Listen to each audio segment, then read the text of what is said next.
A gente solicita que todos fechem seus microfones, dar as boas-vindas aqui ao nosso diretor executivo, Rui, a todos os colegas assessores na política de assistência social e colegiados regionais de assistência das 21 associações de municípios, dar as boas-vindas e daremos com mais ênfase a nossa doutora Aldaísa Sposati, colega, assistente social, é uma referência no Brasil, né, na área do serviço social. Para nós é uma honra a gente poder compartilhar esse momento com a senhora, desde já agradecer em nome dos 295 municípios aqui de Santa Catarina, do nosso colegiado, agradecer aos trabalhadores do SUAS que vêm acompanhando as nossas reuniões virtuais, tanto aqui na sala da FECAM quanto pelo YouTube. Agradecer a Cristiane, que está aqui conosco também pela FECAM, que vai acompanhar a reunião e vai nos dar um apoio logístico aqui na questão dos microfones. A gente pede novamente que vocês fechem os microfones. E vou passar de imediato, então, ao Rui, ao diretor executivo da FECAM, que possa dar as boas-vindas aqui ao grupo. E, na sequência, a gente passa à doutora Aldaísa Sposati. Está com a palavra, Rui. Boa tarde. Boa tarde a todas, a todos, especialmente a professora Aldaísa, um prazer conhecê-la. Prazer. Então, mais uma vez, obrigado pela sempre significativa presença, comparecimento a esses momentos de interação, de aprendizagem. Deixa rapidamente dar de novo um cenário para vocês, eu faço isso normalmente, né? Nós continuamos com uma perspectiva ainda muito incerta na linha do tempo, do que acontece nas próximas semanas. Eu acho que na última reunião, onde alguns de vocês estiveram, eu falava de um pico de impacto em início lá pelo dia 10 de maio. Isso aparentemente está se movendo um pouco adiante, então nós temos um cenário cada vez mais delongado. Como sabem, já trabalhamos na educação com uma perspectiva de não termos mais atividades presenciais no primeiro semestre, né?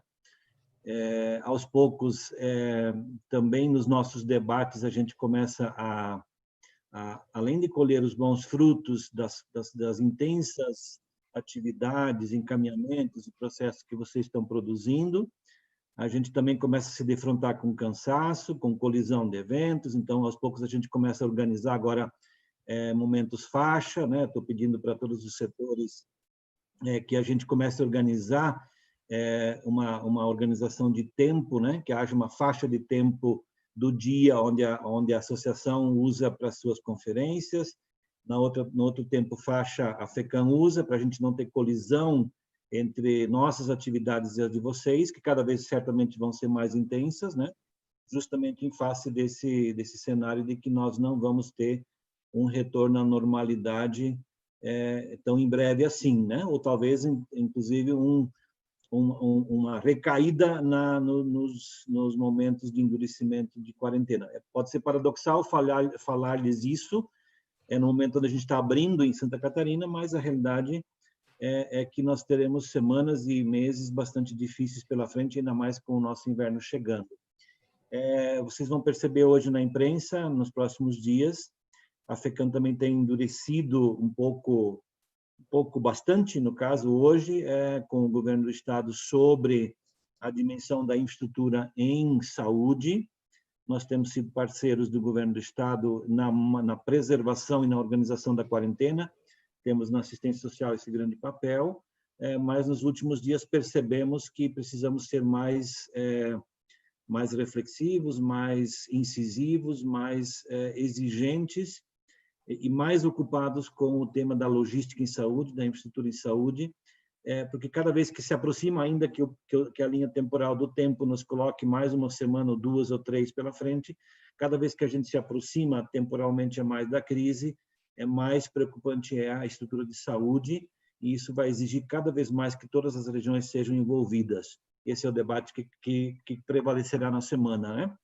Além disso, todos sabem que a gente tem feito um debate significativo de acompanhar as medidas econômicas de proteção, especialmente a nível federal, uma vez que os estados e também o nosso estado não tem essa capacidade, mas essa é uma semana também onde nós trabalharemos muito duro para tentar sustentar no Congresso Nacional medidas de proteção. Algumas vocês acompanham melhor do que eu e sabem que elas estão avançando. Temos tido a leitura que é significativo o programa de proteção que está em andamento. Estamos comemorando o fato de que está se estendendo isso um pouco mais, isso deve estar em votação agora, nesse momento, mas há um plano que nos interessa muito a todos, em todos indistintamente de área, que é em que medida e se sim ou não, a União vai proteger os municípios sobre os temas de ICS e ICMS. Por que isso é importante para todos nós das áreas de proteção? Porque se tivermos proteção econômica, reposição de impostos federais, isso estabelece um cenário de crise para os municípios e para os estados e, enfim, para toda a população que é atingida. Se não tivermos aporte na recomposição de ICMS e ICS, o que hoje é um risco, e hoje é uma pretensão do governo federal, né? Não do Congresso, do Parlamento, mas sim da autoridade executiva, né? Se tivermos este cenário digamos, de não ajuda de recomposição de ICMS e ISS, preparem-se para o caos, né? Nós já vamos ter dificuldades enormes se houver recomposição. Sem ela, haverá uma tragédia de proporções que eu julgo ainda incertas e imensuráveis. Nós não temos ainda condição de mensurar isso com exatidão e por isso lutamos nessa semana na questão do Congresso Nacional. Fechando, então, eu também sempre digo nas conversas com vocês que eu tenho apreciado pela FECAM o debate com vocês na linha de que nós precisamos começar a intensificar os debates sobre economia, sobre micro-renda, sobre as dimensões de proteção social imediatas que vêm do Estado, mas também da recomposição da economia de proteção que vai ter que ser construída na próxima fase, né? Eu acho que o tema da professora Aldaísa é fantástico, me interessa muito, eu vou ficar escutando, e para que saibam também, nós durante as próximas horas, nós vamos começar a constituir, além daqueles debates que já fizemos sobre economia, sobre proteção econômica, sobre fontes de renda, nós vamos começar a constituir junto com o nosso pessoal de agricultura e pecuária, o COSAPESC, e também vou convidá-las e convidá-los para que a gente, durante as próximas noites, faça os debates sobre cadeia econômica, cadeias econômicas, microcadeias de sustentação, fontes de renda, o que vai ser indispensável, como eu já lhes insisti várias vezes, na próxima fase das semanas em diante, mas especialmente no próximo tempo, nos próximos anos. Nós temos, não sei se alguém leu hoje, nós temos notícias no mundo de uma perspectiva de que em pouco tempo nós temos 256 milhões de pessoas estimadas em fome no mundo, né? Então, imagina quantos brasileiros a mais vão cair na cadeia da superpobreza, né? E eu acho que a gente, como FECAM, tem um papel fundamental de continuar insistindo nesse debate da proteção. Então, que bom que a professora está conosco, que bom que vocês estão insistindo nesses temas. Eu agradeço a Janice, que está sempre muito atenta. E fecho dizendo também que a Janice, no final, deve falar com vocês, porque eu encomendei da educação e da assistência social no final de semana, porque eu não conseguia dormir nem descansar, eu acabei cobrando que a gente prepare seminários nacionais de educação e de assistência social, mas eu vou deixar a Janice falar disso depois, porque, no fundo, isso está pronto lá desde fevereiro. A gente queria um evento grande estadual de políticas públicas.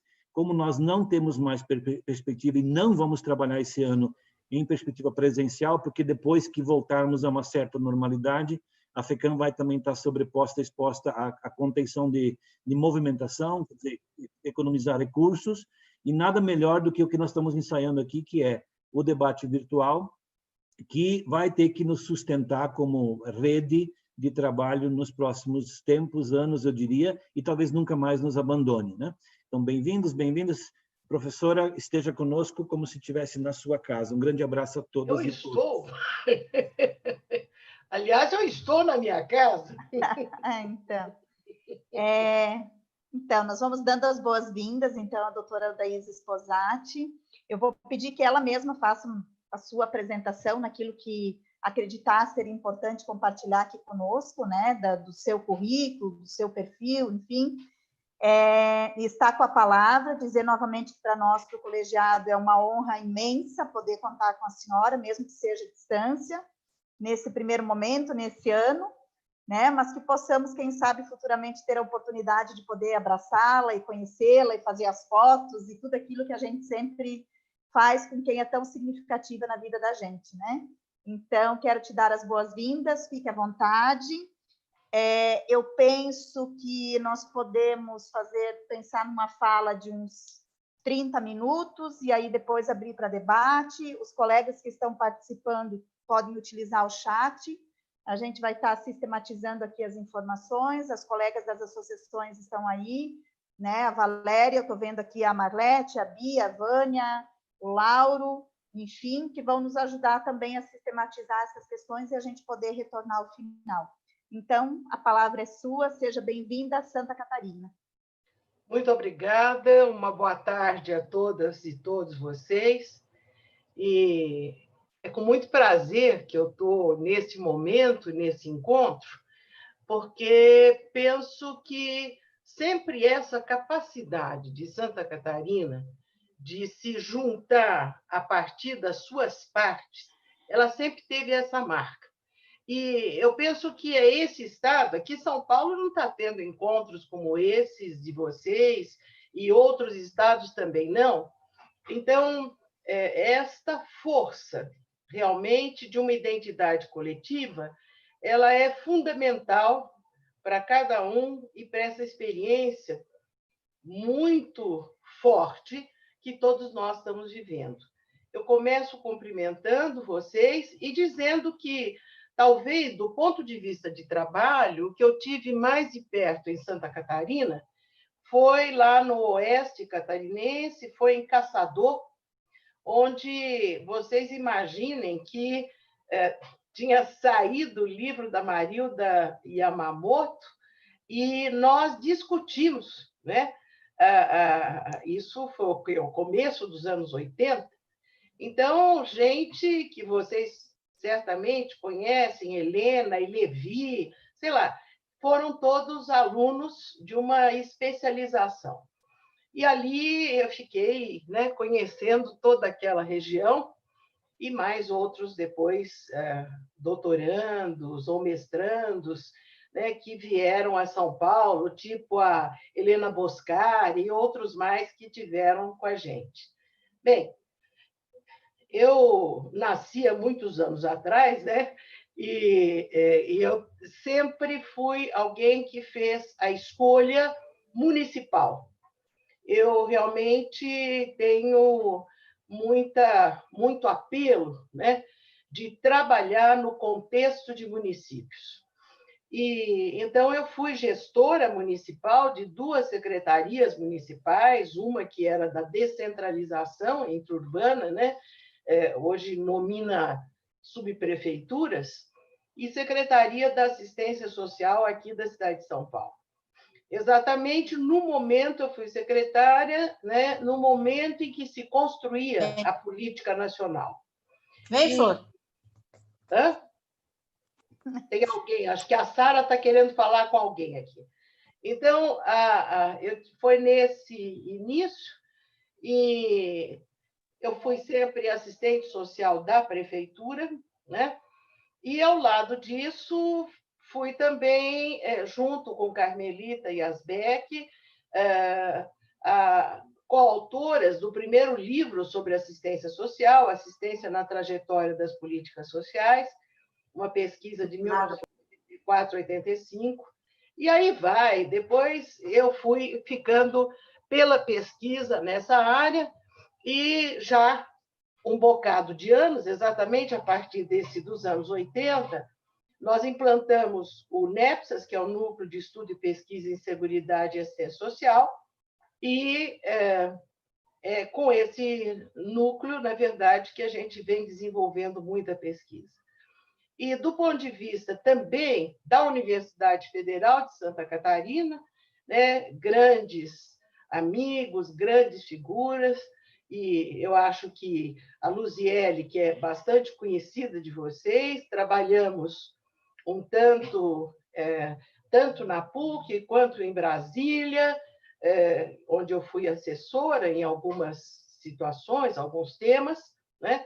E também aqui tenho participado de vários momentos, debates, da catálise e de bancas, e daí para frente.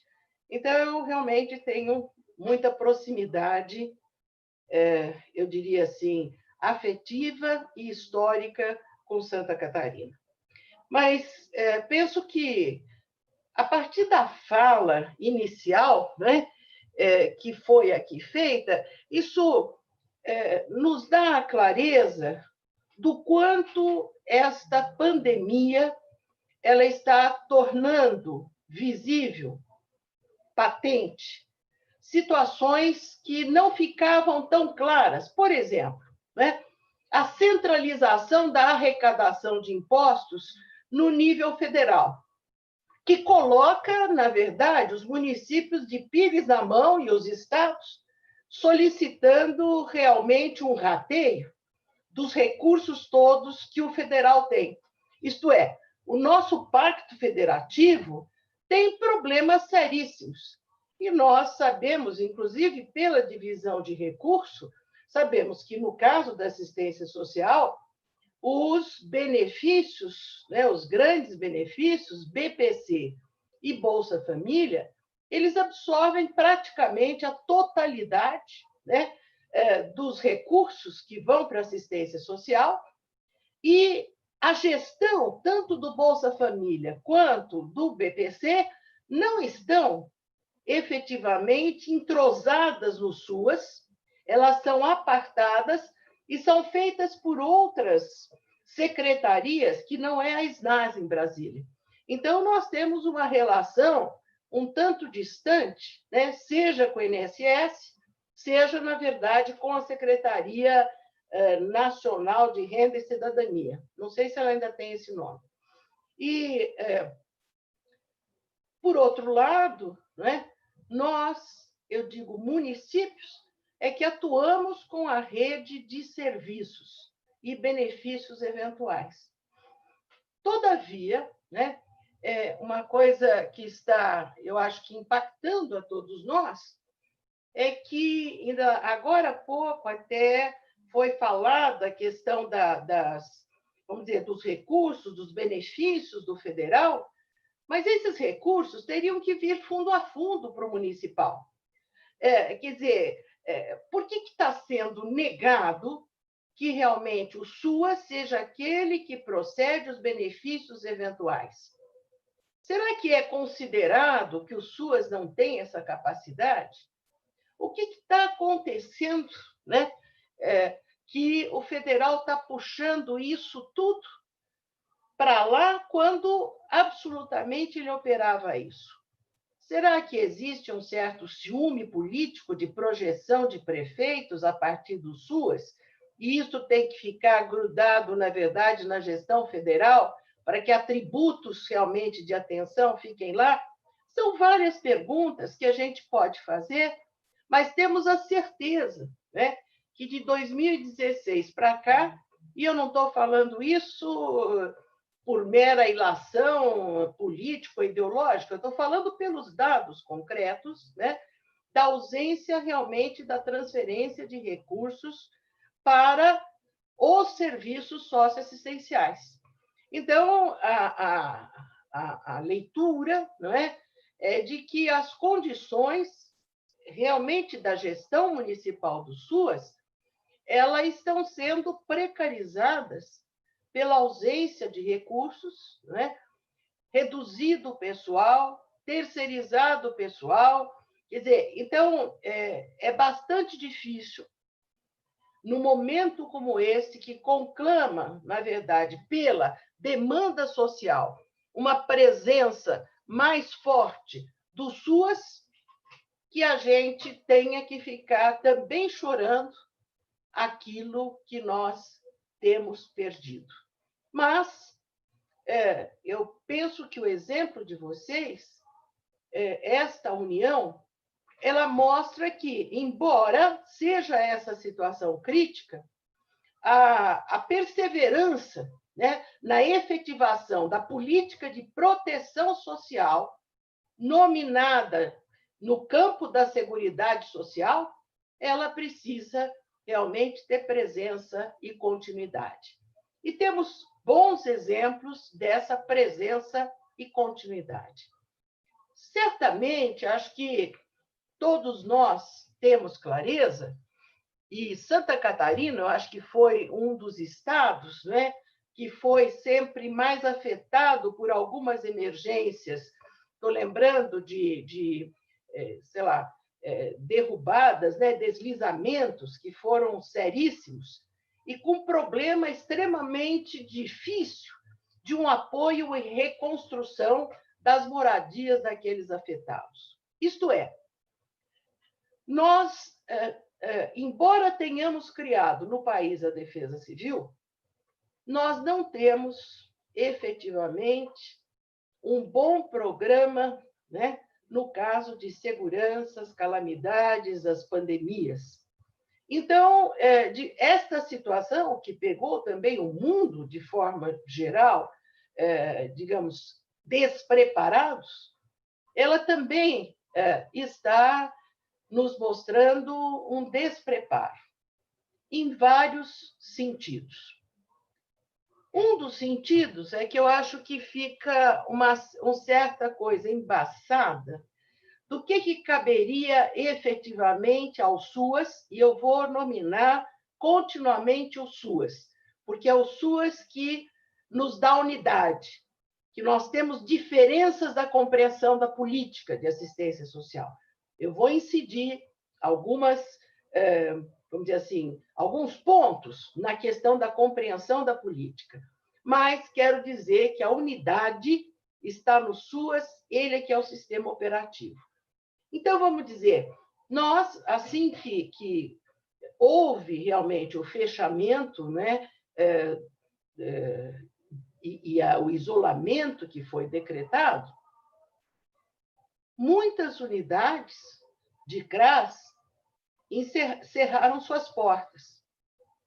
E o que a gente viu foi, inclusive, toda uma discussão, porque saiu, né, um decreto federal que afirmou que a assistência social era parte dos serviços essenciais.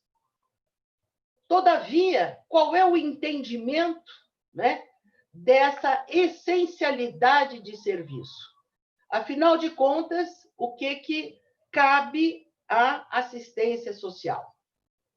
Então, isso ficou, eu acho que, rodando um pouco, até dizendo o seguinte: bom, mas nós estamos sem recurso, como é que nós vamos atender essa demanda sem recursos? E quem é que cuida da gente? Nós não temos nenhum equipamento, realmente, nem nada de EPI para poder nos proteger perante a tudo isso. Como fazer? Que proteção é essa? O que nós devemos realmente, como devemos atender? Então, isto uma grande confusão e nenhuma orientação clara de Brasília, não é? No caso, do que esperar realmente da ação de proteção social. E aí é que eu entro na temática de proteção social. Eu penso que não está suficientemente presente, arraigado dentro da gente, o entendimento que a assistência social ela não é um mundo à parte. Pelo contrário, ela é parte da Seguridade Social, que é a política de proteção social.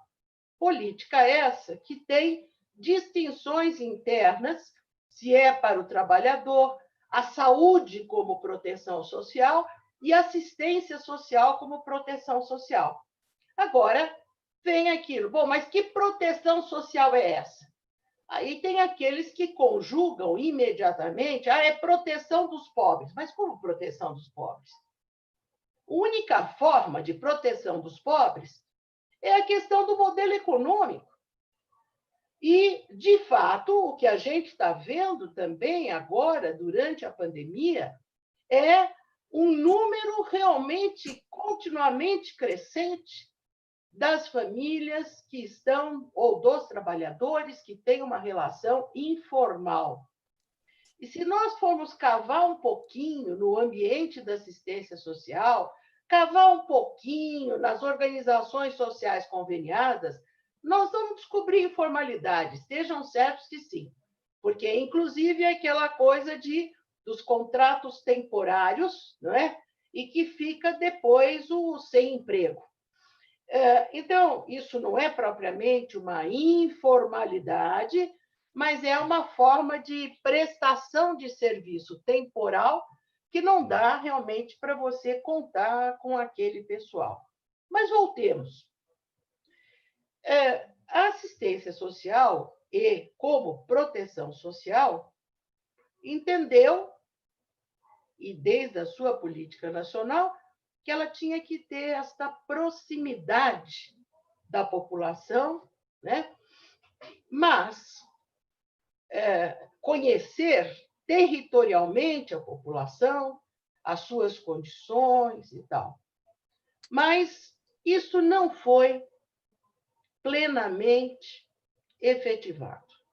Até porque efetivar essa proximidade implicaria em definirmos claramente as áreas de abrangência de CRAS, dentro das áreas de abrangência de CRAS, como é que se faziam presentes os vários serviços e benefícios, né?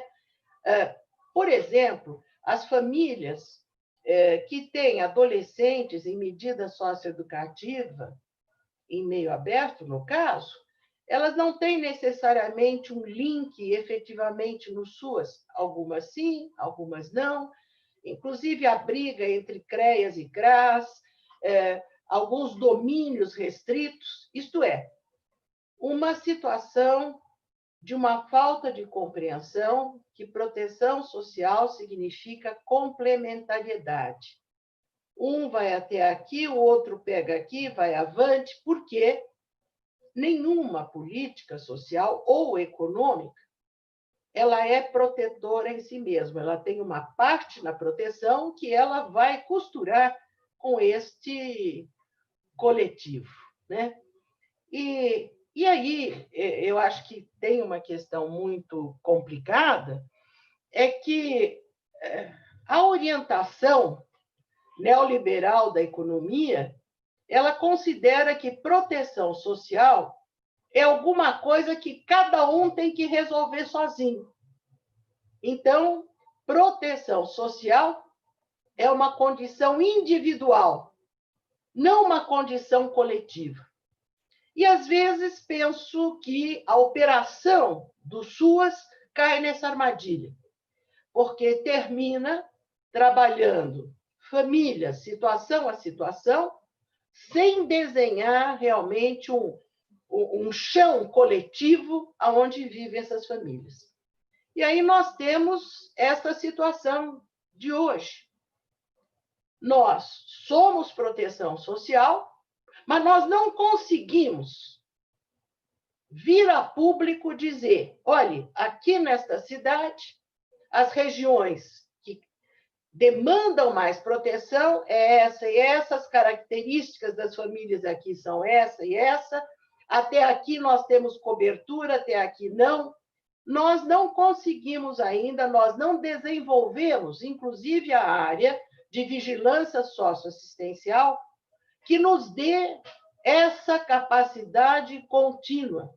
Então, nós vemos hoje, ainda os jornais de ontem e hoje anunciam, né, a cobertura do Bolsa Família. Então, dizendo que foi, quer dizer, numa curva do Bolsa Família, não sei se aqui acho que não sei se vai dar para vocês verem, numa curva do Bolsa Família, ela cai bastante, quer dizer, ele cai bastante aqui, né, da posição que ele tinha anteriormente, em 2018, ele vai caindo, agora se volta neste momento da pandemia, mas ainda em número de famílias abaixo das que eram realmente existentes no benefício. Então, houve o quê? Se trancou isso, penso que cada um que trabalha em CRAS sabe muito bem, se trancou o acesso ao benefício, né? Por mais que se fizesse o CAD único e enviasse a solicitação, isto, de fato, não acontecia. Algumas informações dizem o seguinte, olha, a partir de junho de 2019, se parou de deixar entrar novas famílias, porque se entrasse novas famílias, ia ficar mais difícil conseguir pagar o 13º. Tanto que, quando foi janeiro de 2020, aí se conseguiu a entrada de algumas famílias. Então, é essa a gestão federal, quer dizer, como é que fica, num entendimento de você ter um pacto federativo, uma decisão dessa de interceptar, né, o Bolsa Família, que é dinheiro da assistência social? Qual foi a posição do CNAS? Isso foi discutido com quem?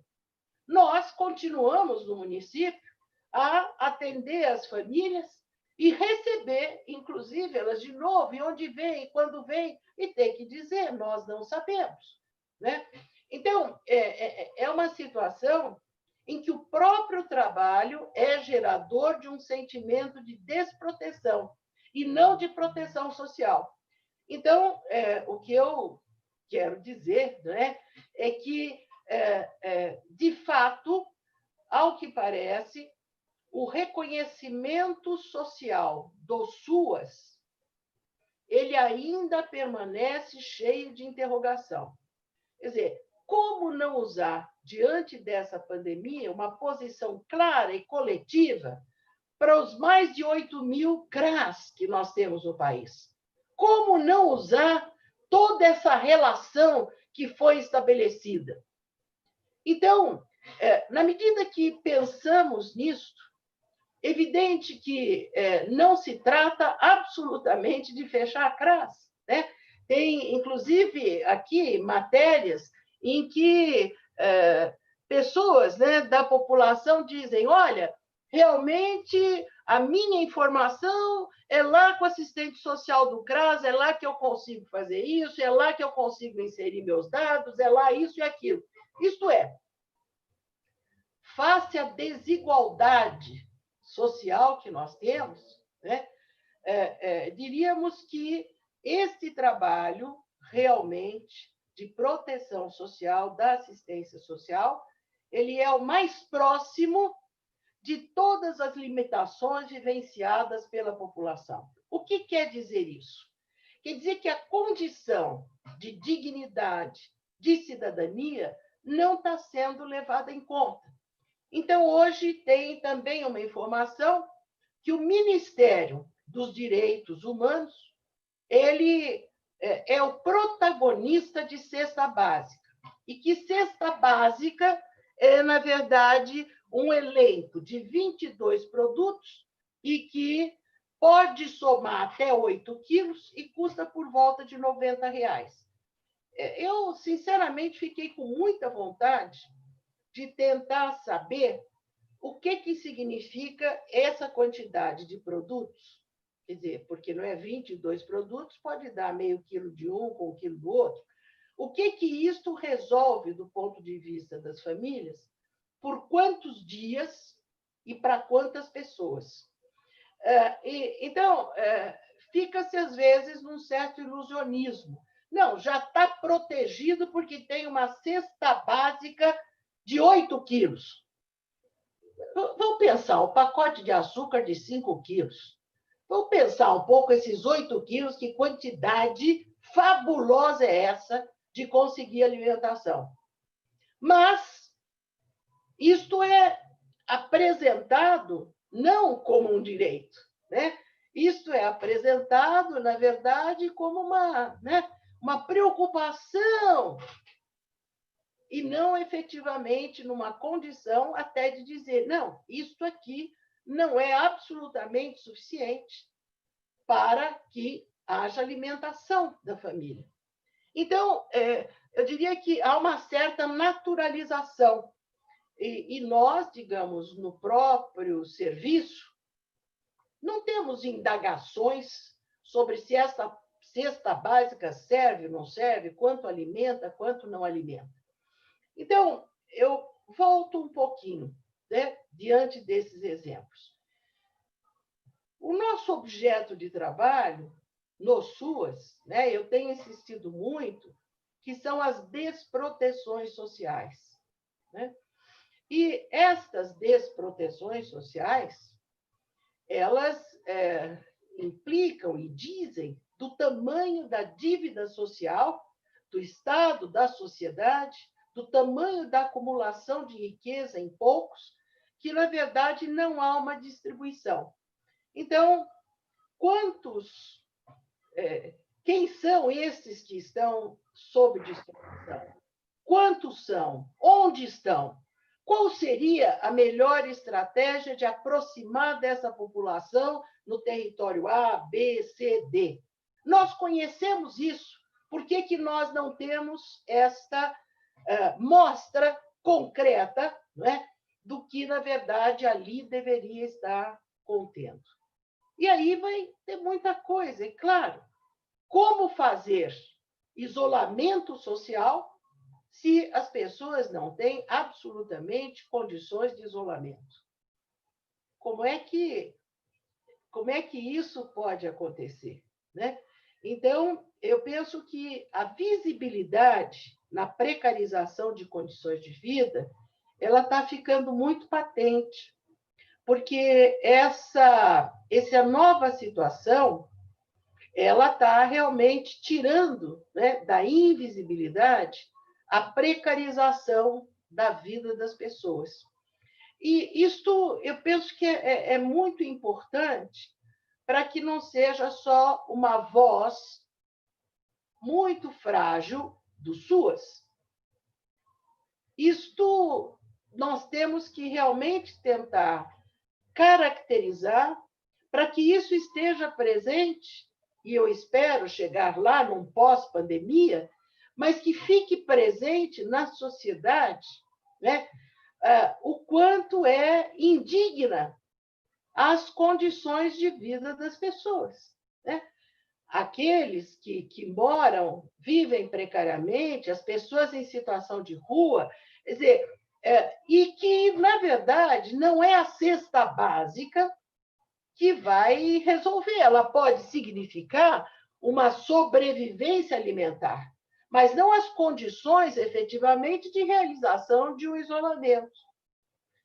E mais, né, nós temos uma outra situação, o aumento que está ocorrendo da violência contra as mulheres. Então, esse convívio direto, ou essa aproximação cotidiana, ela é mostrada nos diferentes países que tem aumentado muito a violência contra as mulheres. Não sei como é que os CREAs estão pensando e trabalhando com essa questão.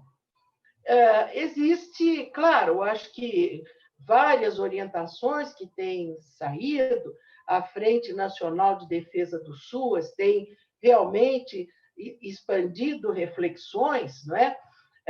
Tem órgãos de categoria, não sei se da psicologia, eu sei que tem do serviço social, que tem soltado realmente algumas orientações. Todavia, o que me parece muito claro é que nós não conseguimos expressar claramente o grau de desproteção social dessas famílias que vivem mais precariamente.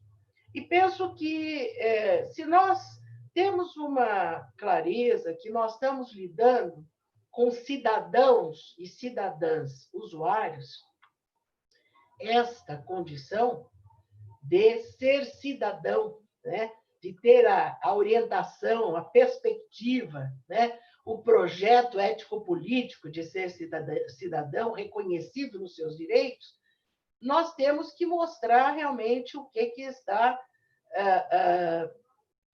aí, essa barreira, né, em relação ao transitar para uma condição de algum, sei lá, algum grau de segurança neste momento de pandemia.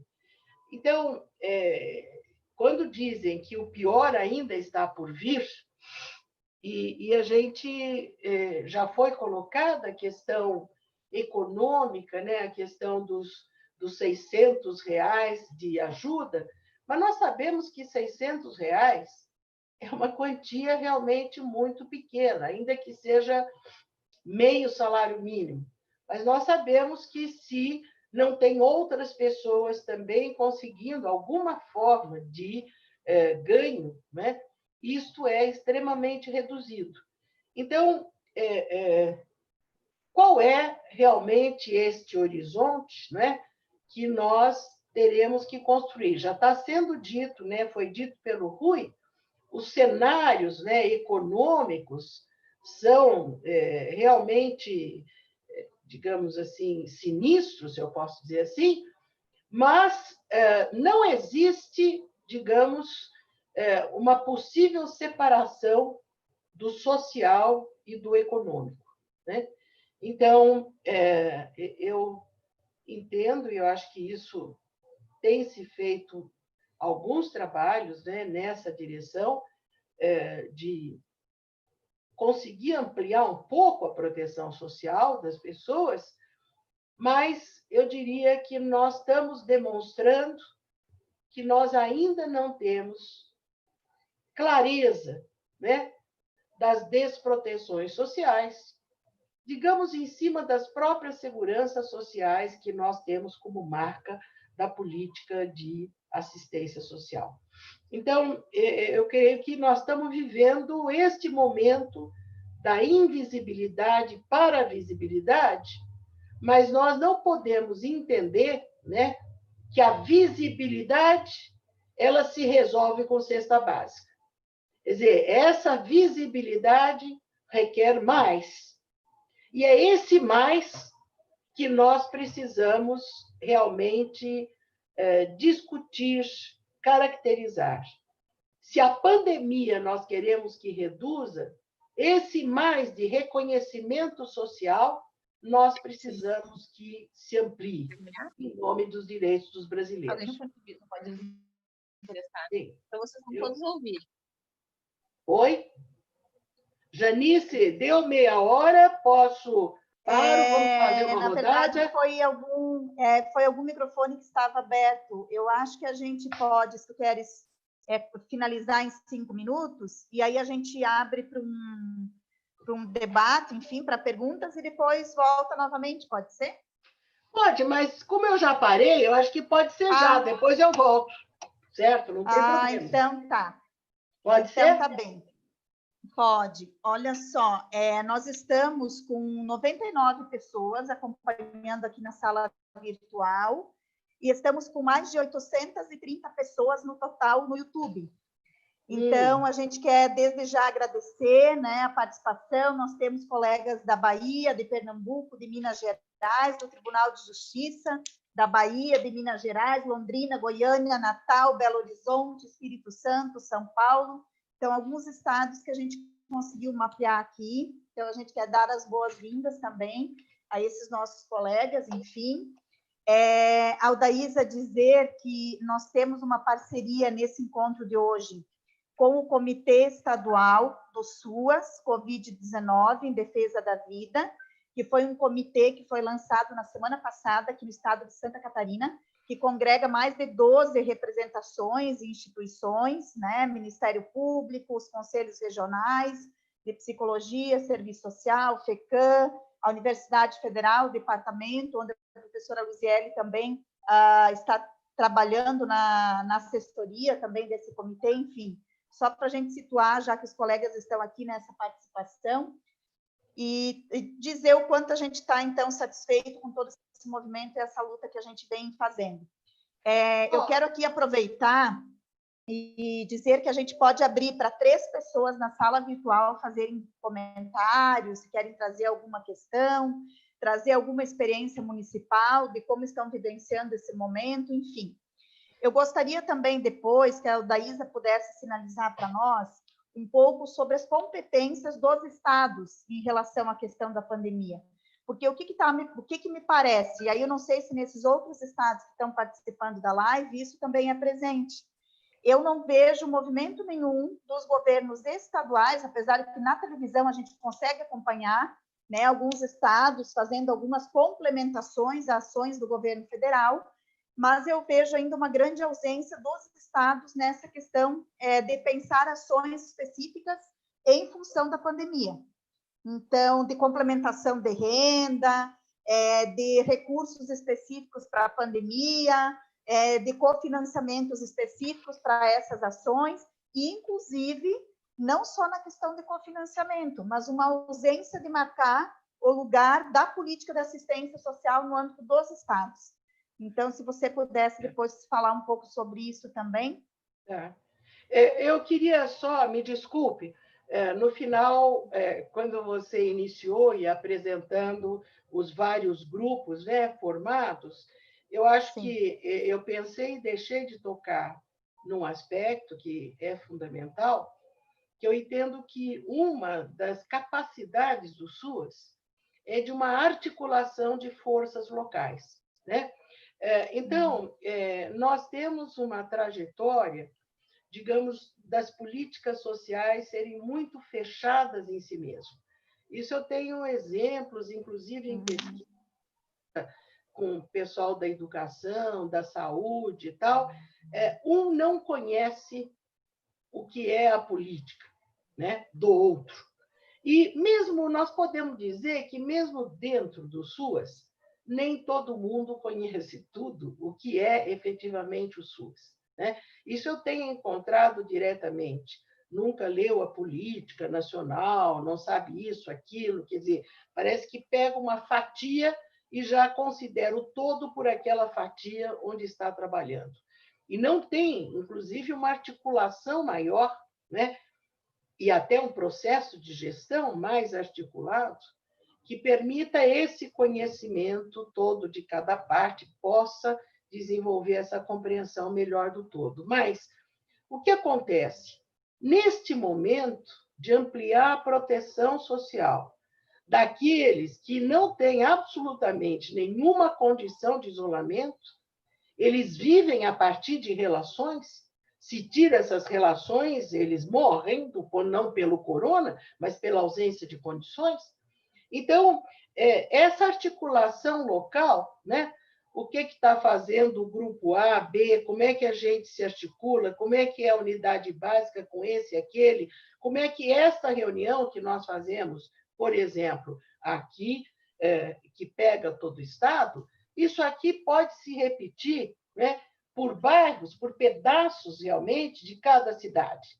E que vai começar a ouvir, a dialogar, a dar mais força, aqui está cobrindo isso, ali está faltando aquilo. Quer dizer, só a saúde que diz, aqui falta EPI, aqui falta respirador, ali falta leito. Não, nós temos que entender e ter uma atitude que seja de caracterizar desproteções e que tipo de ações, ainda que imediatas, podem ser feitas naquele território. Quer dizer, então, se nós, assim como temos essa reunião de todos os municípios do Estado, se nós tivéssemos por bairros da cidade, não é? Por regiões da cidade, que ou seja, detectando essas necessidades, isto caminharia, daria mais potência nesse enfrentamento das necessidades. Aldaísa, na verdade, essa sua consideração, ela já responde uma questão apresentada ali no YouTube, que era quais as sugestões para que o município consiga ter um diagnóstico socioterritorial com o mapeamento das famílias que ainda não tiveram acesso aos serviços socioassistenciais.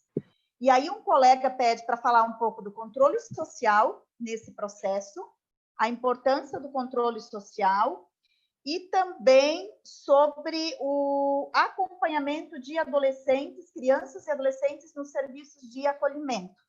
Se você pudesse, nessas 3 questões, fazer uma consideração sobre isso, pode ser? Pode ser, claro. Olha, é evidente que nós não vamos Agora, iniciar o processo de territorialização. Esse é um processo que está sendo demandado todo o tempo. No mínimo, cada CRAS conhece as famílias que são beneficiadas pelo Bolsa Família. Os CRAS conhecem as escolas que as crianças dessas famílias estudam, né? Então, só essa relação, digamos, com a direção da escola, como é que tem exatamente, ou se é acionando professores à distância, como é que nós podemos pensar este suporte para essas famílias? Porque é evidente que, com o valor que tem o Bolsa Família, ele está no limiar mesmo da sobrevivência do alimento, né? E sempre, eu acho que sempre a Ana Lídia Gomes faz sempre essa pergunta. Muito bom, a gente dá a cesta básica e a pessoa cozinha com o quê? Como é que consegue ter o botijão de gás? Não. Então vai cozinhar com carvão, se conseguir comprar, com o pedaço da madeira, se conseguir achar. Então, é uma questão que há sempre um suposto, né, que as pessoas têm já um conjunto de pré-condições. E não é isso. Então, eu penso que juntar forças, né, por pedaços da cidade é uma das maneiras da gente, inclusive, ir reconhecendo essas forças sociais, como é que se complementam os serviços. Tem lugares que isso existe. Existe até naturalmente entre a estratégia de saúde da família e na verdade, o PAIF. Tem lugares que sim, mas por que PAIF e estratégia da saúde da família não dialogam? Quais são as visões que um tem e que o outro tem? O que isso forma em conjunto? Sabe? Então, esse é um momento que união é fundamental para que a gente possa realmente até reconhecer melhor e em conjunto. Nem todo CRAS tem reuniões de equipe, ou não se tem CRAS com CREAS, ou coisa que o valha, e os serviços similares. Então, penso que isto tudo é um momento, ainda que com relações à distância, ou distância social, ou remotas, elas precisam estar sendo efetivamente ativadas, né? E elas podem ter um grau de proximidade com os devidos cuidados, né? E o negócio da máscara hoje já ficou bem mais fácil, né? Eu acho que está todo mundo aí fabricando máscara, enfeitando máscara, certo? Daqui a pouco vai aparecer até o carnaval da máscara, mas é uma coisa que isso as pessoas já têm, não é? A ideia dos cuidados básicos, isso já tem. Então, eu penso que movimentar, né, esta atenção, muitos dizem, né, até eu penso que a Abigail deve ter dito isso aqui no último encontro, ela sempre fala isso, por que não aproveitar o caminhão do ovo para também dar orientação, não só vender ovo? E daí vai para frente muitas coisas que poderiam ser feitas, mas eu acho que essa potência de juntar agentes que atuam numa mesma área para discutir e ver o que está sendo efetivado ali de proteção, o que poderia melhor ser feito, isso seria extremamente interessante e seria parte de um plano de contingência, certo? Então, acho que isso também e acena para um futuro de outro jeito, né? Então, há um reconhecimento mais coletivo daquela precarização. Então, eu creio que são propostas, né? E daí veio uma questão, se eu entendi bem, eu acho que eu não anotei tudo, mas tinha uma questão sobre abrigo e a outra foi... Sobre a questão da importância do controle social. Perfeito. E outra sobre o acompanhamento às famílias que possuem criança e adolescente em acolhimento. Exatamente. Aldaísa, eu só quero reforçar aqui, aproveitando que nós temos todos esses colegas hoje acompanhando, que nós conseguimos fazer uma parceria com o Ministério da Cidadania e no dia 29/4, na semana que vem, nós teremos uma videoconferência específica sobre acolhimento de crianças e adolescentes, com a presença do Ministério e da Alice Bittencourt, do NECA, São Paulo. Então, só para desde já, convidar todos a participarem. Sim. Então, eu acho que teve aqui nós vivemos aqui na PUC uma experiência muito interessante de uma menina de Salto, que é próximo lá em Itu, sobre essa questão do atendimento a famílias no abrigo. E isso tem, né, uma certa relação, inclusive, com o conselho tutelar, porque muitas vezes, e ela levantou isso, a criança que estava, digamos, sendo direcionada para abrigo e tirando daquele convívio, ainda que precário, com a mãe ou os pais, essa coisa terminava criando aqui um campo de tensão. Isto é, há sempre este campo de tensão. Então, vamos lá. Até onde existe ou não já um acompanhamento pelas famílias destas crianças que estão no abrigo. O número de crianças abrigadas, né, por unidade, ele é sempre restrito, ou deve ser sempre restrito. E então não é muito difícil, né, e até mesmo de você ter irmãos dentro de um abrigo. Então, eu acho que um primeiro movimento, né, é interessante poder saber qual é esse grau realmente existente já, né, desta relação entre as famílias e a criança que está sob o abrigo. Qual foi ali a perspectiva, né, que a ação da Vara da Infância indicou. Então, posto isso, acho que existem sempre formas de lidar com a família. Existem formas até mesmo telefônicas, né? Não sei se até onde tem WhatsApp ou não tem WhatsApp, mas o abrigo tem isso e pode desenvolver um combinado com as famílias, né? Esse combinado pode ser de várias formas, pode ser algum encontro com distância social, se for coletivo, se for também individual, com grau de distância.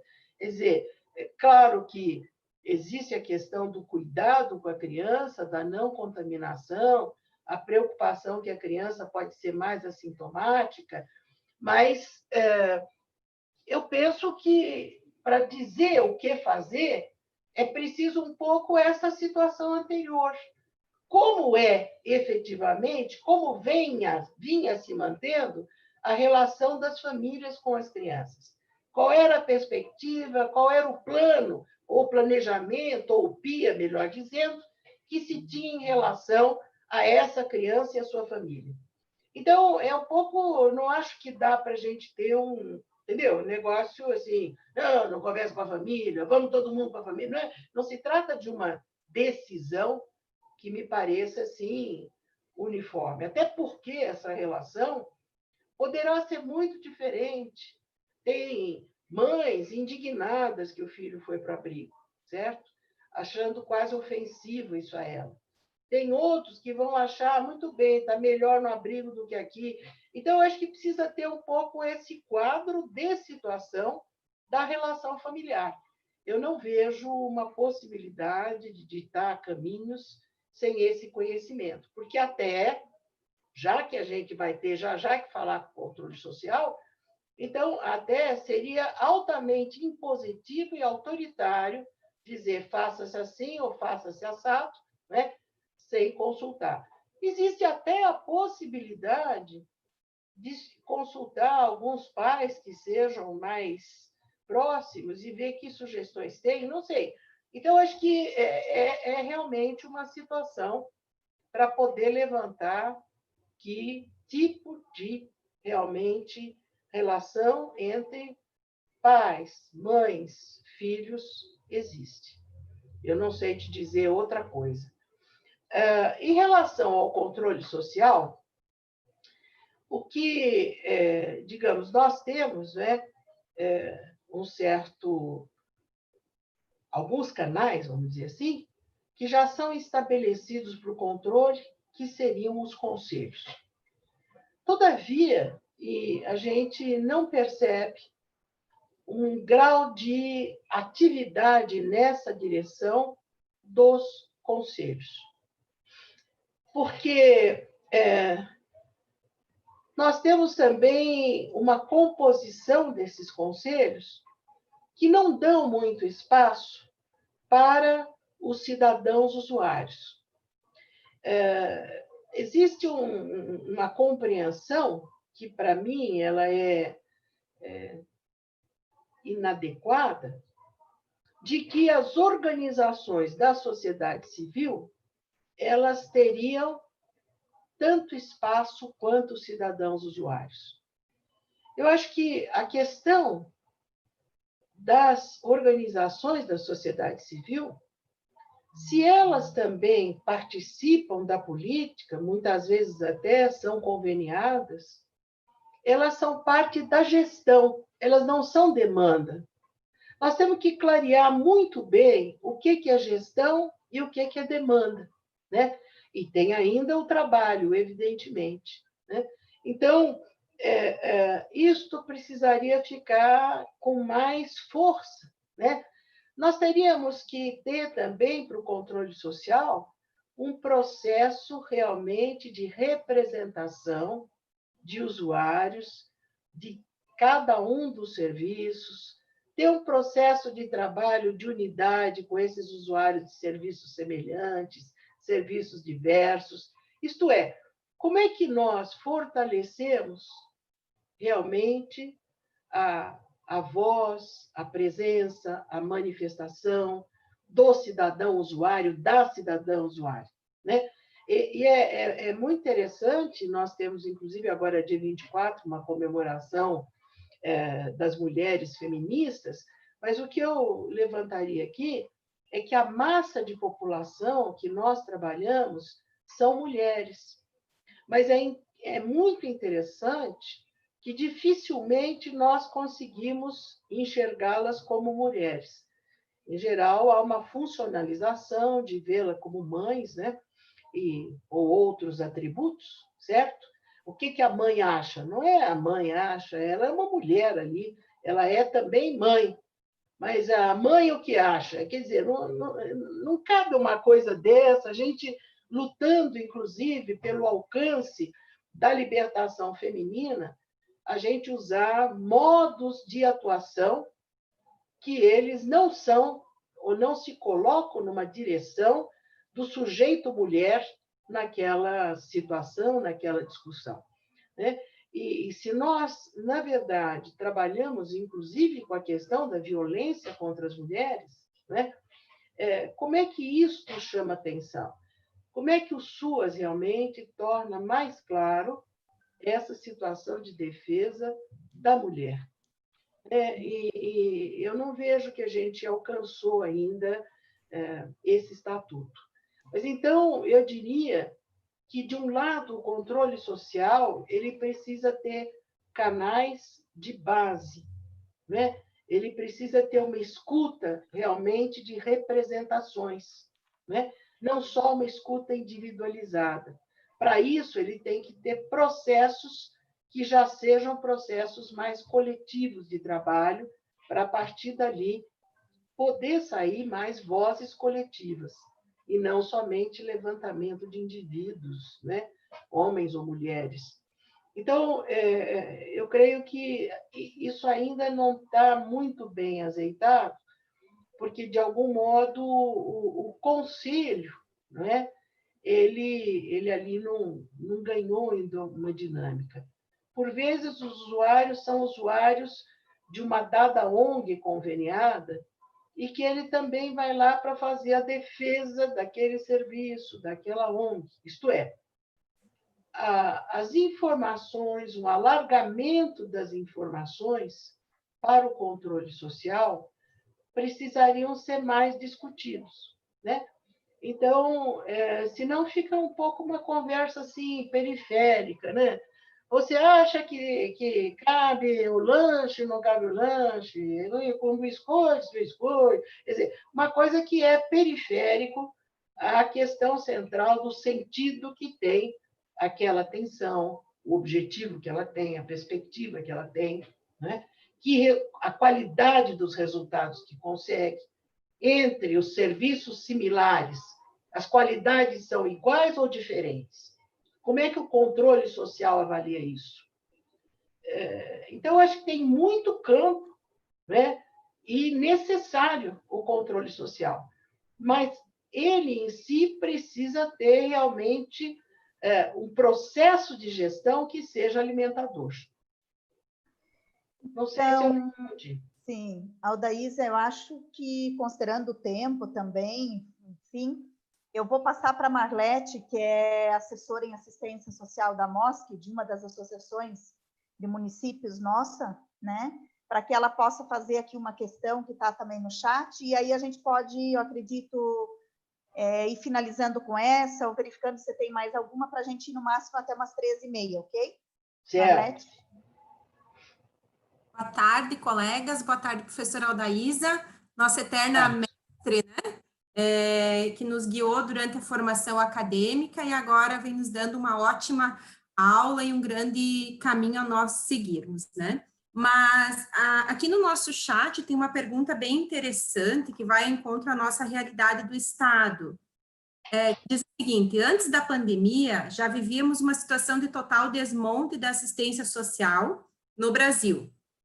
Fechamento dos equipamentos, diminuição de recursos humanos. Qual o cenário esperado pós-pandemia?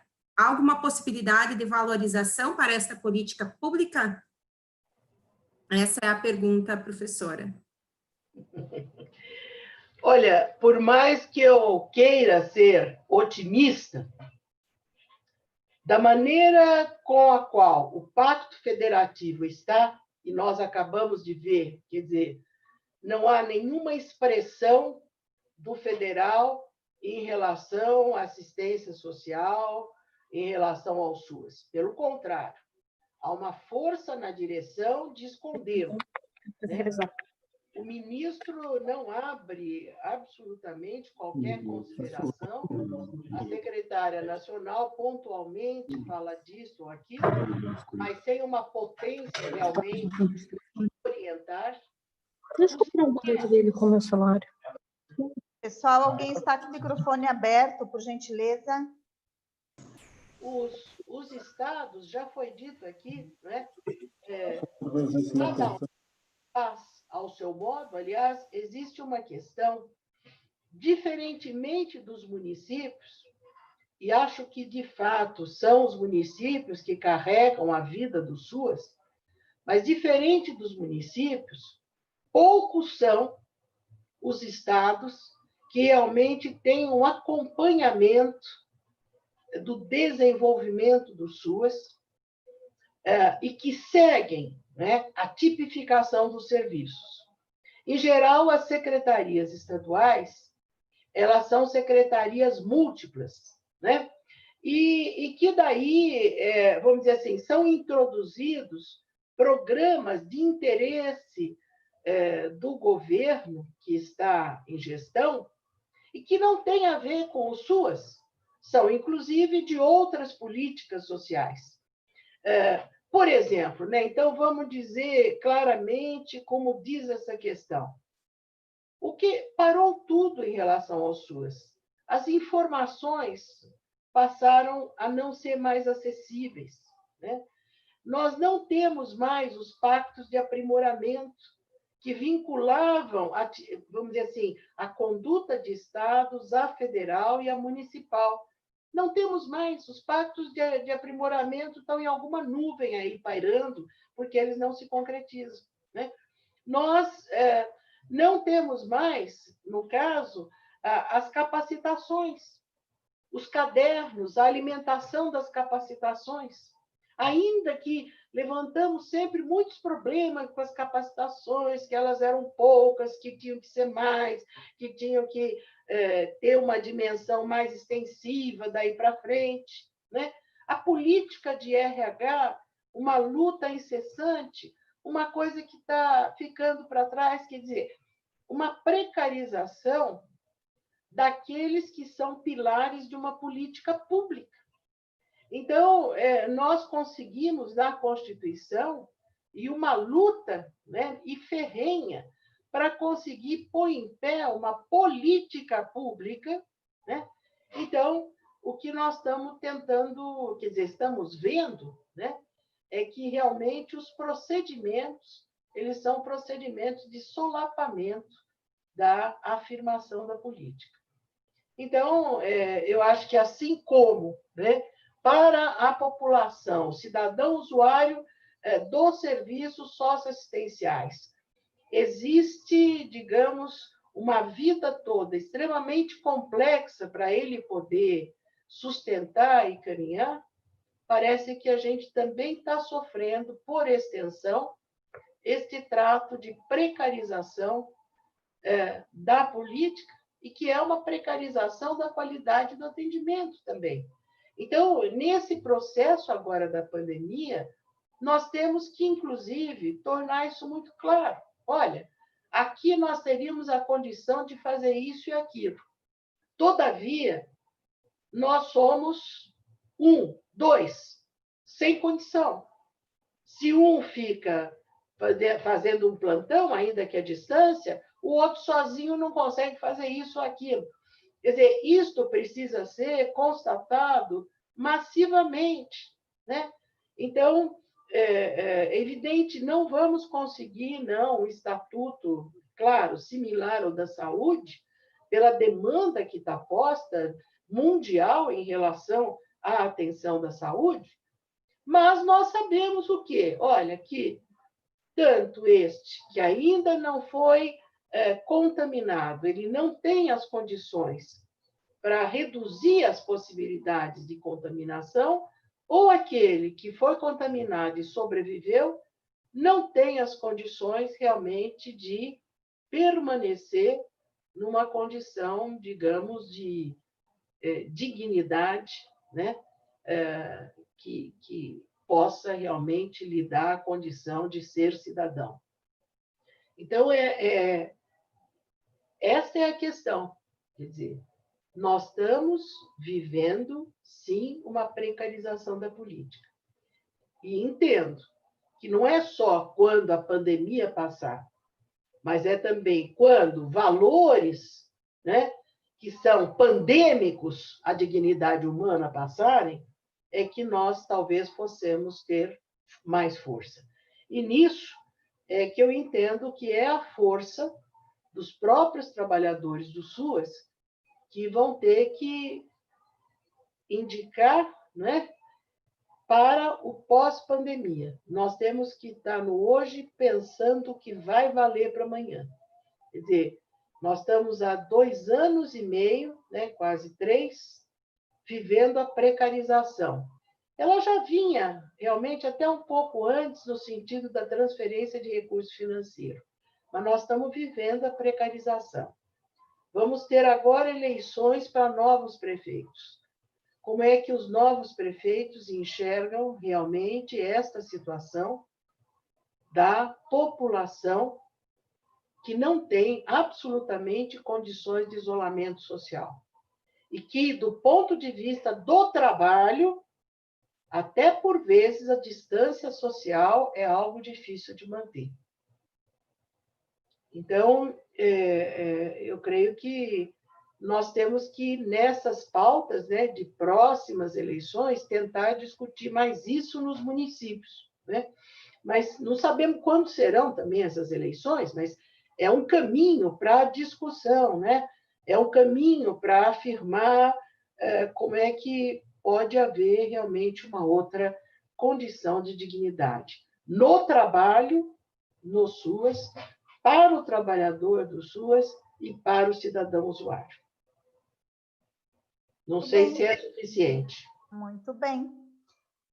Temos 10 minutos ainda para a gente poder fechar até as 13h30. Nós estamos tendo toda semana debates, né, com convidados, enfim. Nós estamos tentando trabalhar com menos conteúdo, menos convidados e o tempo um pouquinho menor. até porque a gente sabe que as equipes do SUAS já estão, né, há algumas semanas em atividade. Só lembrando que esta parada das 2 às 4, ela faz parte de todo um processo também de educação continuada junto às nossas equipes. Então, é fundamental e de extrema importância que, inclusive, as próprias equipes possam ter um tempo para poder debater, posterior a esses debates, tudo aquilo que a gente vem discutindo aqui, né? Para poder qualificar, para poder reordenar serviço, enfim, que venha contribuir nesse sentido. Eu não sei se tem alguém na sala virtual que teria interesse de fazer alguma fala, que pudesse se colocar ali no chat o nome. Nós temos ainda um tempinho para perguntas. Senão eu continuo a falar. Aldaísa, então, Janice. só para... Oi, a Solange. Solange. Então, Aldaísa, Solange é conselheira nacional de assistência aqui do nosso estado de Santa Catarina. Vou passar a palavra, então, para ela. Muito obrigada, Solange. Oi, boa tarde a todas. Boa tarde, Aldaísa.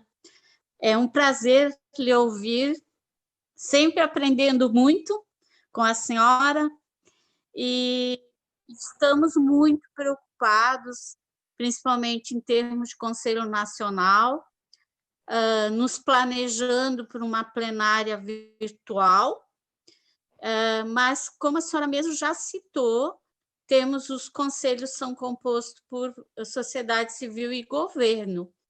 E, infelizmente, a gente está meio que de lado, no sentido que a gente provoca a parte governamental, mas o retorno é muito pouco. E a gente está, como conselheiros nacionais, a gente tem percebido que estamos falando de benefício, estamos num novo momento com a pandemia, mas o Conselho Nacional pouco foi provocado.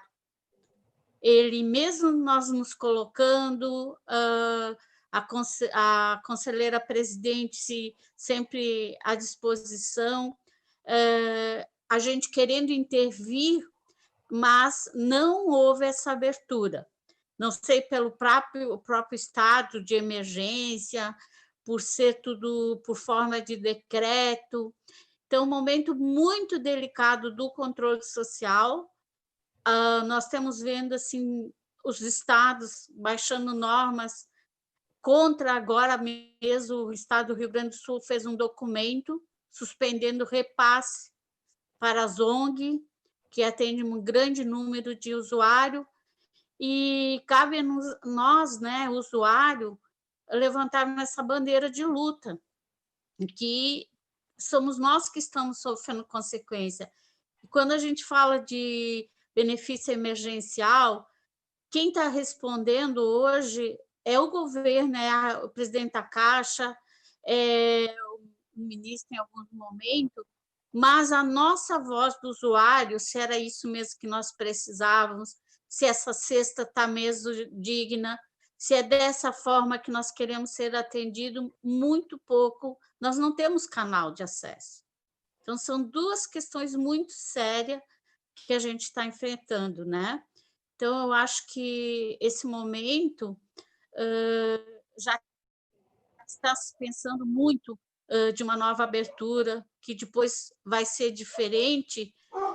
Quando a senhora fala na questão que o usuário tem que estar presente, essa é a linha do Fórum Nacional dos Usuários, do Sistema Único de Assistência Social, é a linha do Fórum Estadual aqui do SUAS, e aí a gente quer ter realmente esse canal, né?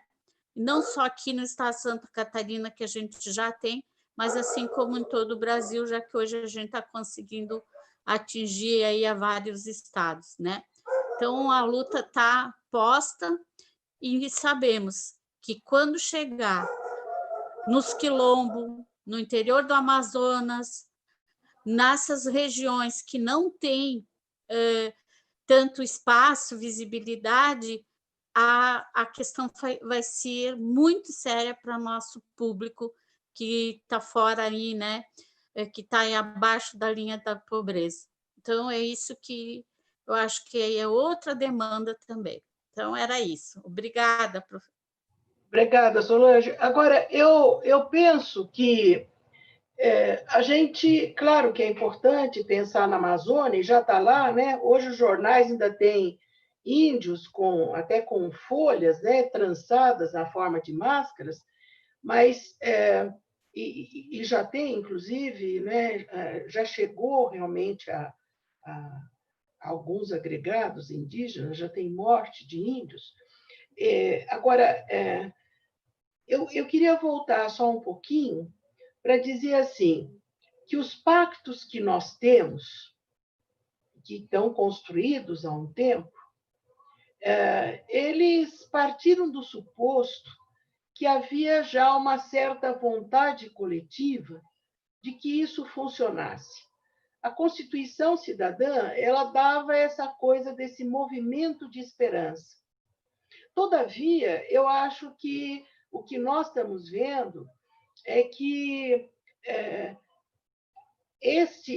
esta esperança, ela foi uma certa cobertura muito fina, que quando, digamos, outras forças contra estas ideias aparecem, elas se quebram. Então, quando a gente diz, bom, está acontecendo, por exemplo, essa questão de ver a população, eu estou defendendo que nós temos que ver a partir do município em que nós estamos, seja no Oiapoque ou no Chuí. Quer dizer, nós temos que realmente mostrar que esta desigualdade ela está no Brasil, ela está entremeada, né? Ela talvez seja até mais forte que o corona, porque ela consegue realmente se derramar em todo o país, não garantindo condições de dignidade a todos, né? E garantir as condições de dignidade, não só de algumas políticas básicas, do trabalho e emprego, mas da proteção, da aposentadoria, da saúde, da assistência social. Nós temos que ter proteção social num padrão de dignidade, né? Então, eu diria o seguinte, por exemplo, não sei como é que é essa passar dinheiro para organização social, não existe mais subvenção, isto foi, inclusive, abolido. Existe convênio de prestação de serviço. Agora, as organizações, de fato, elas prestam contas para mostrar que os direitos da população estão de acordo com a política pública? Talvez sim, talvez não. Então, não é porque é uma organização social que faz que o produto em si, para a população, já seja o mais adequado, porque se isso não passar realmente pela gestão municipal, o direito não se consolida, né? Então, eu acho que ainda nós temos um pouco uma cabeça dos tempos idos em que o Estado não fazia nada. Quem fazia eram as organizações e que o Estado dava um dinheirinho para as organizações, que era a chamada subvenção. Nós estamos numa outra situação. Qual é o pacto realmente que existe entre o usuário, a organização e a gestão pública estatal, né? Esse pacto, para mim, nunca fica suficientemente claro. E não sei aí como é que o usuário sente a qualidade dos diferentes serviços. Então, o que é esse? Foram fechados serviços conveniados? Não sei, não estou entendendo. Eu vou me aproximar, vou estar amanhã com o pessoal do Rio Grande do Sul para poder entender isso, porque não me fica claro efetivamente o que está acontecendo. Agora, eu queria dizer, Solange, nós temos que olhar a partir de cada pedaço onde nós estamos, certo? O que tem realmente ali de população que está sem condições do isolamento e que está vivendo uma precariedade. e já vem de uma precariedade anterior, né? Eu acho que nós teríamos que ter maior domínio para dizer isso aqui, entendeu? Então, no caso, pegando esse exemplo do Rio Grande do Sul, quantas pessoas estão afetadas? Quem são elas? Quem são essas pessoas que está sendo precarizada ainda a atenção à proteção? Sabe, nós temos que pôr cara de gente nas coisas que a gente faz, entende? Cara de gente, gente que vive em cima de um chão e que a gente tem que conhecer esse chão onde ele vive. Se não é assim, não tem, você vê que isolamento social, distância social, tudo isso fala de espaço, né? Tem alguns analistas, né, que já estão colocando a questão que nós temos que lutar pelo nosso direito de respirar e que o coronavírus, que ataca pulmão, ataca a questão da respiração e toda, digamos assim, a não manutenção das condições da biosfera, né, o tratamento ambiental que está precarizando a natureza. Então, existem alguns que já estão dizendo que nós não vamos ter condição de respirar, quer dizer. Então, mas o que eu quero só dizer é que nós precisamos humanizar essas situações. Nós temos que ser os primeiros, aqueles que estão na assistência social, que sabem nome, sobrenome, lugar onde vivem as pessoas. Não tem outra área para fazer isso, certo? Não tem outra área que vai mostrar realmente esse lado da população. É o SUAS que tem que fazer isso. Então, isso precisaria entrar muito forte, né? Quer dizer, o SUAS não existe para mandar as coisas para os outros, mas para ele resolver. Então, nós temos que ter muito mais clareza, né? E uma clareza coletiva de quem, na verdade, está padecendo mais com tudo aquilo que está acontecendo, né? Diante da não possibilidade de isolamento, de ter mais condições realmente de se prevenir. Então, mais alguém gostaria de aproveitar? São 13h33. A gente pensou em finalizar em torno das 13h30, mas acredito que para garantir a oportunidade de diálogo também, se mais alguém tiver alguma questão, já que a Aldaísa se colocou à disposição. Oi, Janice, isso. Eu gostaria, então, assim, fiz todas as anotações aqui da professora e queria fazer, então, um breve resumo para ver se eu entendi toda essa nossa conversa, nosso debate do dia de hoje. Ele tem alguns pontos, professor, e daí depois, se quiser comentar em cima disso, pelo que eu pude perceber, a gente pode aproveitar, então, esse momento de Covid, e onde a gente sofre com essa pandemia, para fazer algumas ações com referência à política de assistência social. Uma delas é repensar o benefício eventual, entendendo a precarização de sobrevivência dos nossos usuários, então a gente precisa repensar nele a forma com que ele, inclusive, é entregue aos nossos usuários e o conteúdo desse benefício eventual que a gente está entregando para os nossos usuários. A gente precisa repensar e planejar as atividades do SUAS, requalificando e reordenando alguns serviços, eles podem ser repensados e principalmente qualificados em um planejamento, coisa que raramente a gente consegue detectar isso nos nossos municípios, né? Trabalhar de forma colaborativa com outras políticas públicas e principalmente com os nossos serviços de assistência social,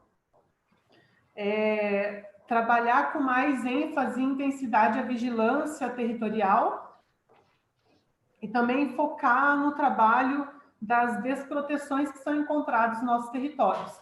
Então, se a gente conseguir trabalhar resumidamente aqui, fazer essas ações aqui dentro do Covid, fazer com que isso se expanda para além, para depois da pandemia, a gente vai ter evoluído, daí sim, com o trabalho da política da assistência social, coisa que até agora a gente vem sofrendo dentro dos nossos municípios para que ela seja organizada dessa forma. Seria essa a minha contribuição, professor. Se tiver mais alguma coisa, fala para eu poder anotar aqui. Eu acho que só o toque que eu dei sobre a questão das mulheres, acho que precisaria sublinhar um pouco esta preocupação, né?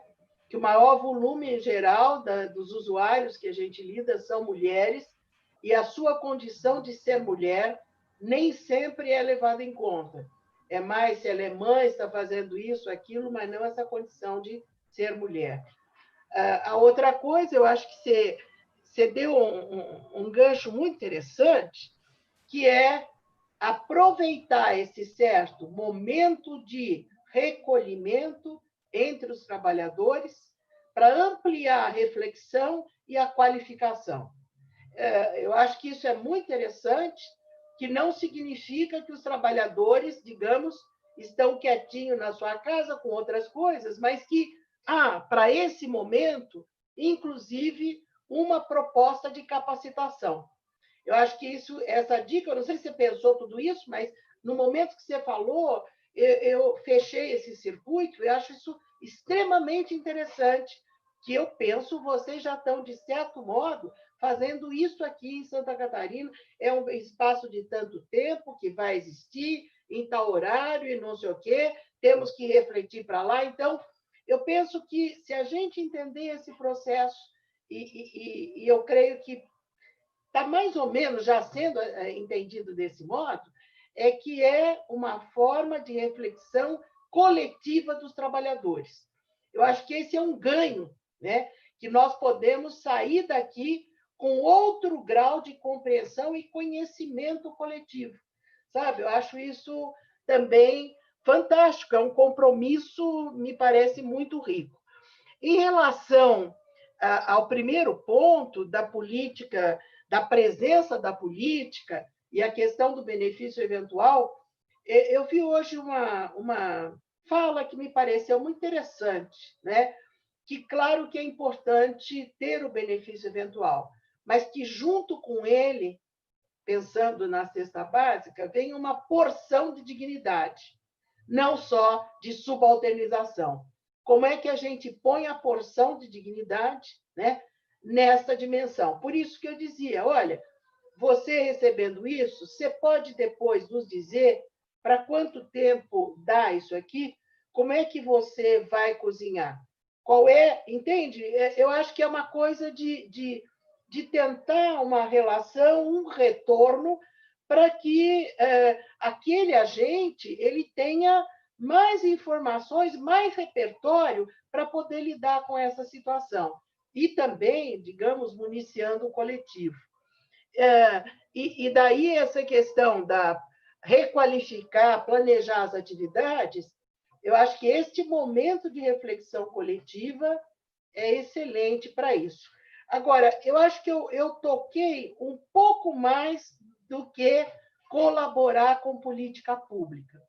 Um pouco mais. Eu diria que é conseguir construir com outras forças locais a leitura de quem são estas famílias que estão mais precarizadas, estas pessoas e famílias, não é?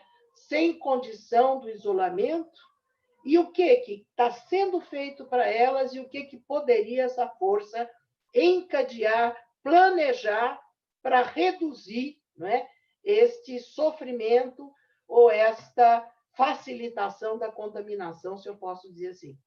Então, eu volto a insistir, eu acho que nós temos que entender as expressões da desproteção social, quantificar essas desproteções sempre que possível e coletivamente, seja com os agentes do próprio SUAS, seja nessas forças locais, né? Colocar isso aqui muito claramente, porque começam a nascer ideias e propostas. Nós não temos isso escrito em lugar nenhum. Nunca teve uma pandemia mundial dessa dimensão. Então, nós estamos vivendo algo inédito, né? E, quer dizer, nós estamos procurando viver, na verdade é isso, né?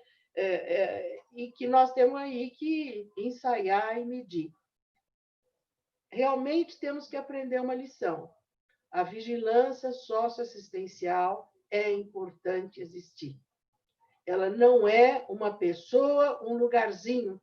Ela tem que ser um processo e tem que ser também uma equipe que trabalha com isso. Agora, nós temos que ter a capacidade de mostrar o rosto de quem não consegue ter proteção social. Isto é, quem é, onde eles estão, como é que eles estão, qual é o grau de precariedade. Quer dizer, assim como a saúde faz testes, sabe o grau da contaminação, o grau da superação, nós temos que realmente ter muito mais claro o grau da presença da desproteção, né? Se nós não fizermos, não tem quem faça. Não vai depender realmente de uma ação do político A ou B lá de cima, mas é uma força necessária de uma política social que nós somos os agentes primordiais dela no país. Eu penso assim, certo?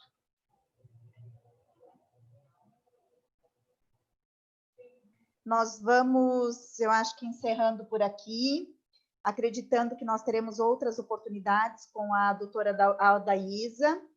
Eu já vou aproveitar e vou finalizando, já deixando um convite a todos os colegas do Brasil todo, que nós estamos programando para o mês de maio, todos os anos. Esse ano seria o 11º Seminário Estadual da Assistência Social, aqui no estado de Santa Catarina, onde a gente reúne de 700 a 800 trabalhadores para discutir a política da assistência. Como esse ano a gente está passando por uma situação atípica, nós não vamos fazer um encontro presencial, mas para não perder a oportunidade e o momento da gente poder dar continuidade a esse processo do seminário, nós estamos programando para maio um seminário que ele vai ser totalmente virtual, online, enfim, e desde já a gente quer convidar novamente a professora Aldaísa para estar conosco. Nós estamos fazendo um momento que serão 5 encontros de 2 horas cada um, e que vão ser congregado, então, esses assuntos do seminário, e a gente vai estar divulgando, dando continuidade aos nossos seminários presenciais, que é o Colegiado Estadual da Assistência Social, em parceria com as 21, em parceria não, em conjunto, né, com as 21 associações de municípios, coordenados pelos nossos assessores, né? Aqui, de novo, eu vou citar que a Marlete da MOS, que está aqui conosco, a Vânia da Granfolis, a Valéria da Ampa Norte, o Lauro da Mures, a Bia, que representa lá a ANV, né? Como coordenadora também do colegiado, e todos os demais colegas, que eu não vou citar todos, eu peço que todos se incluam, né? Como assessores e se incluam nesse colegiado, enfim, e que a gente possa, então, tê-la novamente conosco nesse seminário virtual, que para nós vai ser um desafio também. Então, agradecer imensamente, dizer que foi uma oportunidade, com certeza, que vai ficar na nossa história, nas nossas vidas. A gente vem construindo SUAS aqui no estado de Santa Catarina há mais ou menos uns 20 anos. Já passamos por diversas dificuldades, mas passamos por momentos extremamente importantes de construção dessa política. Continuamos nessa luta cotidiana, né, para manter e para qualificar. Penso que aqui no nosso estado nós estamos conseguindo, com esse momento de crise, tem sido uma oportunidade também para nós mostrarmos o que é a política de assistência social e marcar território com essa política, o que é de extrema importância. E acredito que todas as contribuições de hoje elas vêm para fortalecer essa nossa luta e essa nossa qualificação, né, da própria política de assistência social. Então, não sei se mais algum colega do colegiado queira fazer o agradecimento final aqui, para não ficar só eu aqui na representação, mas que teremos outras oportunidades também. Só um instantinho, Janice, é que eu estou vendo agora que está aqui entre nós uma das pessoas que mais entende de criança e adolescente, a Isabel Bueno, está ali quietinha assistindo, e eu fui aqui falar do abrigo de criança, e agora que eu estou vendo, e a Isabel poderia ter respondido isso muito mais condições do que eu aqui. Certo. Ai, que ótimo.